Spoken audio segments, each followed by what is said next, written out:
Hello. Thank you for participating in the assessment.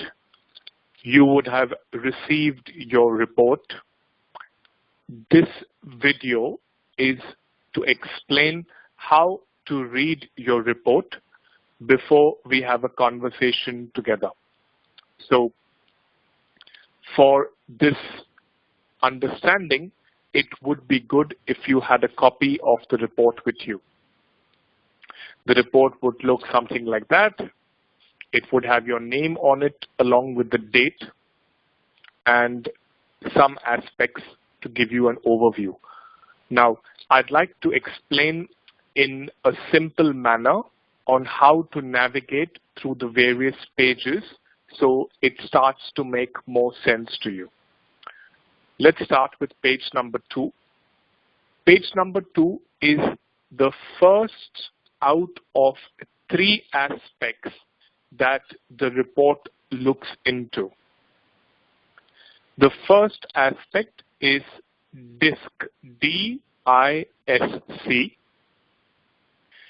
The second aspect is on page number 3, which is a summary of your value profile.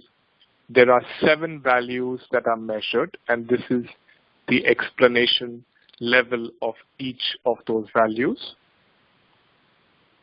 And the third element is your dimensional balance, or also called as attributes. So the report looks into 3 aspects: your DISC, which is on page number 2, your value system, which is on page number 3, and your attributes, which is on page number 4. Now, in order for you to understand how the 3 are interrelated, I'd like you to take a blank sheet of paper, please, along with a pen. On top of the blank sheet of paper, please write down the word DISC, D-I-S-C.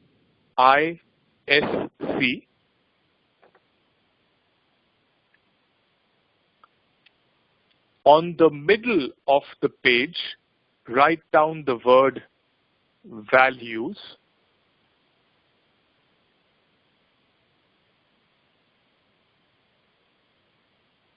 And on the bottom of the page, write down the word attributes, A-T-T-R-I-B-U-T-E-S, attributes. Now, please connect the 3 words with a line.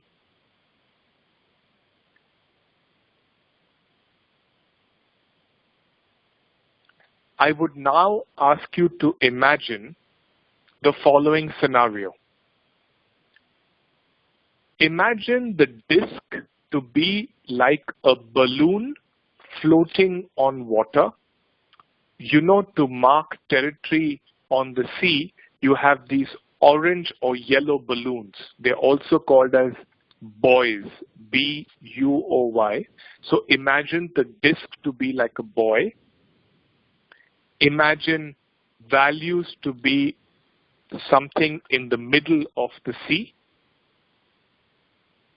And imagine the attributes to be the anchor on the seabed.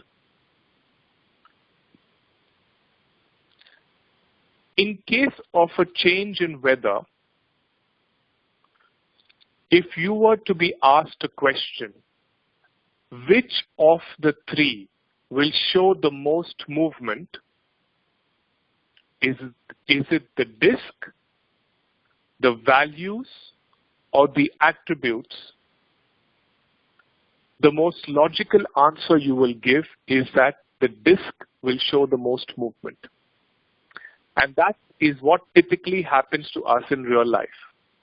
When we have things around us changing, we tend to work in changing our behavior, which is your DISC profile. And if you wish to make lasting changes, you need to work at the attribute level or at the seabed. So this report runs the similar fashion. It starts with your disk, moving on to the values, and then finishing off with the attributes. So that's how also I'm going to explain the same right now. So let's start with the disk. Looking at the disk, you find that you have 4 aspects or DISC. There is a further explanation of this in subsequent pages, and I'm going to show you how to read that. Looking at page number 2 itself, you notice that you have 2 values for each aspect.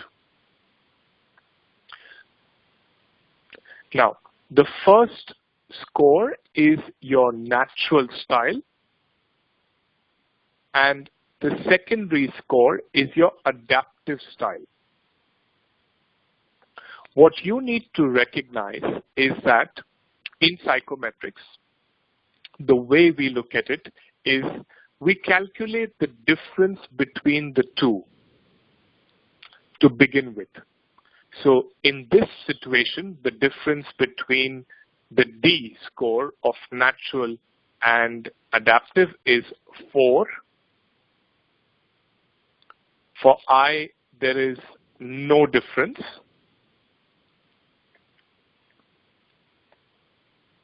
For S, it's 31.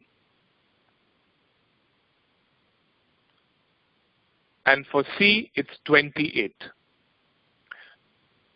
So what we'd like to think about in this situation is whenever the difference of the scores is 30 or below 30, the person does not face too much stress being from the natural to the adaptive style or vice versa.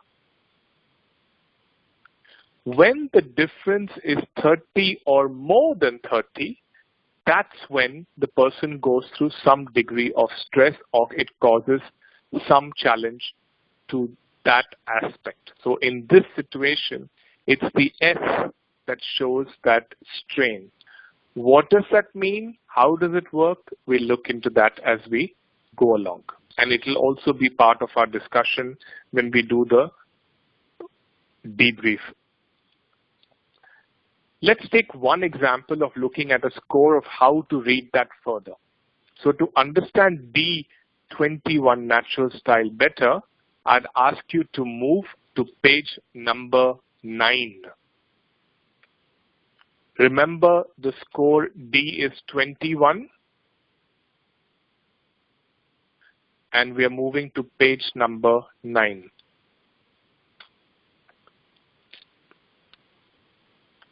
On page 9, you will find the same DISC explained with certain words.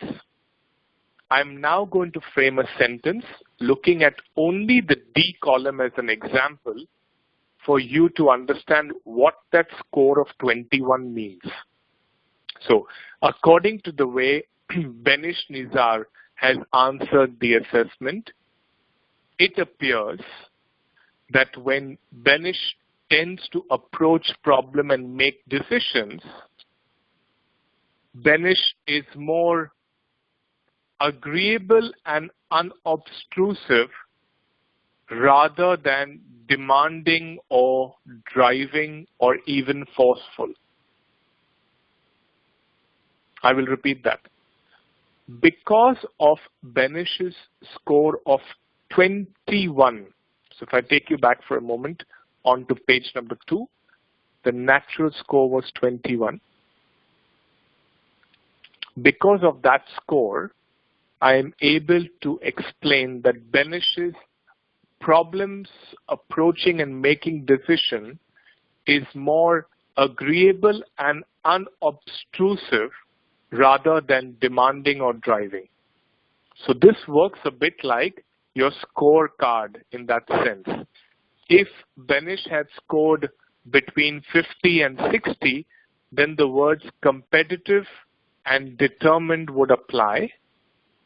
If the score was around 30 or 40, then conservative and inquisitive would apply. I hope that is clear. Taking that deeper of how to further understand the decisive is to go to page number 11. On page number 11, you have the score of D, and then you have these 6 bullet points that explain in further detail what that score of 21 means. So those are certain behaviors that you would expect Benish to reflect when it comes to being decisive.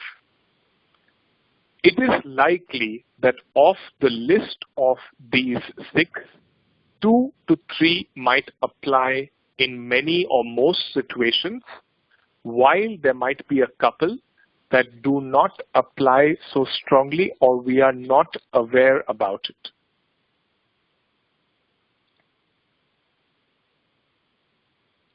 Like that, there is an explanation also of the I, which is the interactive, the ability to interact with humans and display of emotions. There is the S, which is the stabilizing part.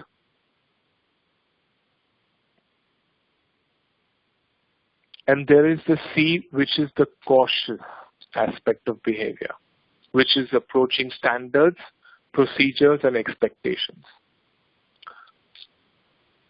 By reading through that, you would be able to resonate and become self-aware of your behavior towards those 4 aspects. Moving on to page 15, you'd have a summary of your collective disc put together. This would consist of 8 to 9 bullet points, and again, some of them would apply more strongly to you. The idea is to read through it and make a note of which are the ones that appear quite strongly for you to be true. Similarly, moving on to page 16, you have your summary of your adaptive styles.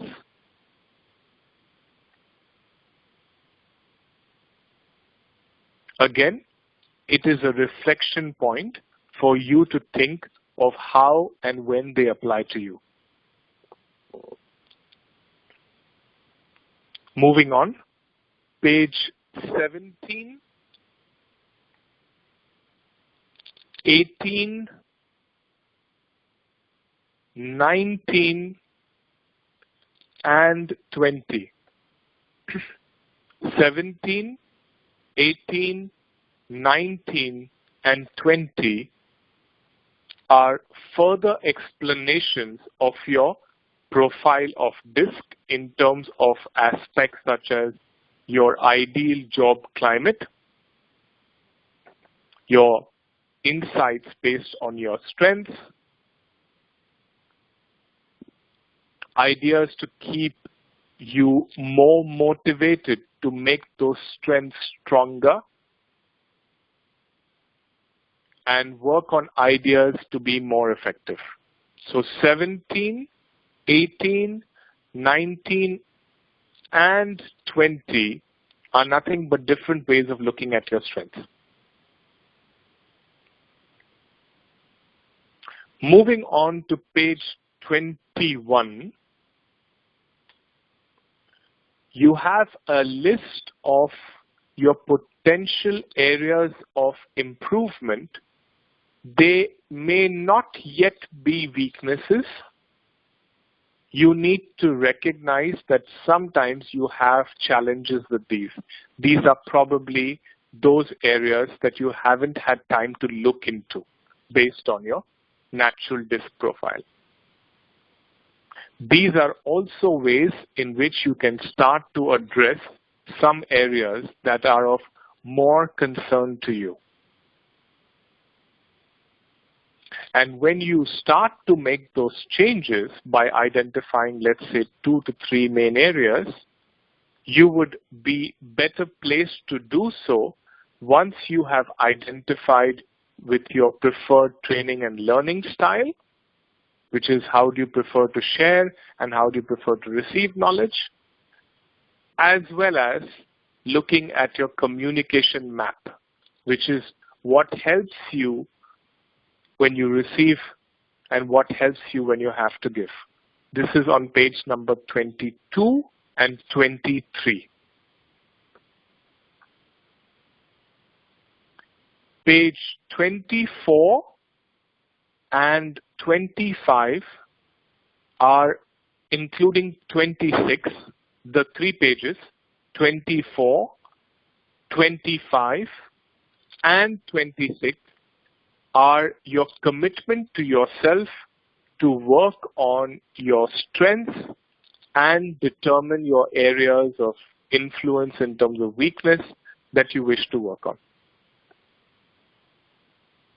So, in summary, to understand DISC, which started on page 2, you can start by looking at page 9, and then as you work through your way, pages 11, 12, 13, and 14 explain behaviors of BISC.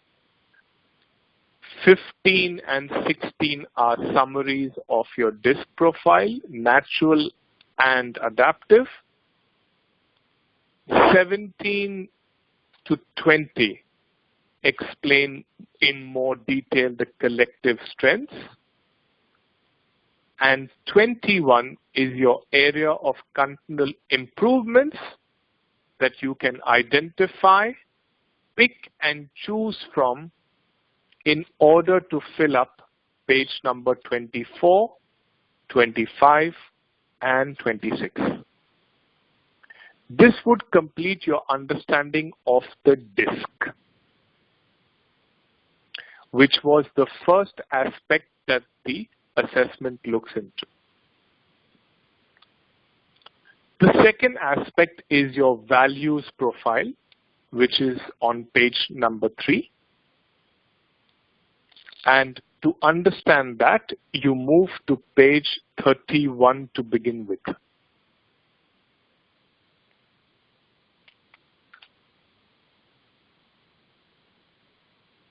On page 31, you have the same summary of your values with each of the 7 values, and you will notice that they have different levels based on your responses. You will have a couple of the values which are standing higher than the others, and it's important to note that your profile is very unique. In fact, it's 1 in 50 million because of how we are as humans. That's how specific we can be. 1 in 50 million will probably have a similar profile like yours. So you are unique, my friend, and that's what makes you an interesting person. So the way you need to do that in terms of understanding your values is to read each of them and better understand the ones which stand out. So in this case, as it is altruist, this value of altruistic being at 83 is explained in certain pages. I will ask you to go to a particular page to understand altruist because this is the highest value. To do that, you need to go to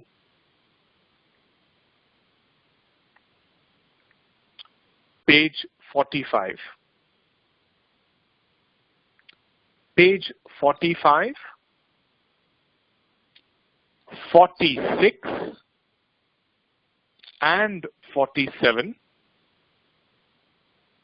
All 3 pages are used to explain the altruistic value. Similarly, the other values are also explained over 3 pages. For the moment, for your understanding, I'm going to speak about how to read the altruistic value.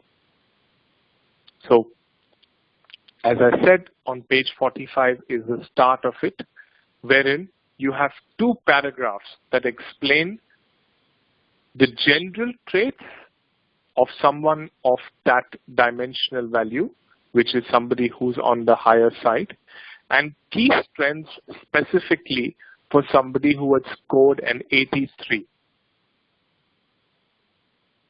If you read that, again, you will notice a lot of it would resonate with the person. The next page, page 46, would be about the motivational insights and the learning insights of that value of 83 for altruistic. Look at the motivational insight, for example. It says you should be utilized as a trainer, teacher, mentor, or a coach, which starts to understand what that value could transform into for the person. And page 47 is about the continual improvements or perhaps some blind spots that the person may not have looked into. Look at the third one. This person may need to say no more often because that is not allowing the person to keep some time for themselves or even complete their tasks on time. So once you read your values, you would then go on to page 55 and 54 and 55, in which you will, it's self-explanatory, you would identify the values that you wish to work on, the one which is most powerful, and work on your commitment on the same. That completes the explanation of the values. We would now move on to the third aspect and the last aspect, which is dimensional balance or attributes. You remember the anchor on the seabed, and any changes that we have to make need to happen at this level in the internals. Now, we will, when we do our debrief, go into detail of this one. For the moment, on how you need to read this, I'd like you to go to page number 59. That will show you about your external, which is your external decision-making summary. Categorized as someone being efficient based on your score with the list of maximizers and minimizers. This would give you a further explanation of what is it that you're comfortable with and what is it that needs a bit of effort from your side. Similarly, to understand the internals, which is self-esteem, role awareness, self-direction, you could go to page 61, which explains you as, in this case, a guided person in internal decision making, where the maximizers are self-esteem, direction, and a sense of mission and purpose, while the minimizers are the lack of role appreciation, awareness, etc. After you have read here, you do not need to read further. So you would stop at page 61, and then when we connect next, I will spend a bit more time to explain how to look at that and how this could be a development tool. Thank you very much for listening, and I hope that this first attempt for you to read the report will allow you to be clearer about your strengths and identify those areas that would make those strengths even stronger by working on your blind spots. Thank you, and I'll connect to you based on the message system that we have amongst us. Goodbye.